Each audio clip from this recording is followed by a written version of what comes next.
বছরের পর বছর ধরে গাধাকে অবজ্ঞাস্বরূপ ব্যবহার করে আসছে মানুষ।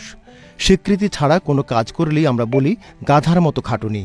তবে এবার সেসব বলার দিন হয়তো ফুরিয়ে এসেছে। গাধার দুধ এখন গরু কিংবা ছাগলের চেয়েও দামি। ভারতীয় সংবাদ মাধ্যম এনডিটিভির এক প্রতিবেদন সে কথাই বলছে।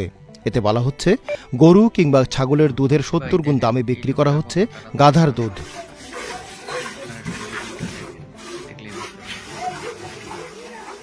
গুজরাটে ধীরেন সোলাঙ্কি নামের এক ব্যক্তি তার খামার থেকে এ দামেই বিক্রি করছেন গাধার দুধ। প্রতি লিটার গাধার দুধের দাম ৫,০০০ রুপি, যা বাংলাদেশি টাকায় প্রায় ৭,০০০ টাকা। ধীরেন সোলাঙ্কি দীর্ঘদিন সরকারি চাকরির জন্য চেষ্টা করেছেন। শেষমেশ তিনি বেছে নেন গাধা পালন। তার খামারে ৪২টি গাধা রয়েছে। পতন গ্রামের এই খামার থেকে তিনি মাসে আয় করেন ২ থেকে ৩ কোটি রুপি। ভারতের দক্ষিণাঞ্চলের বিভিন্ন রাজ্য থেকে তার কাছে দুধের অর্ডার আসে। যেখানে দুধের দাম প্রতি কেজি ৬৫ রুপি, সেখানে গাধার দুধের দাম ৭,০০০ রুপি। ফ্রিজারে রাখলে এই দুধ টাটকা থাকে।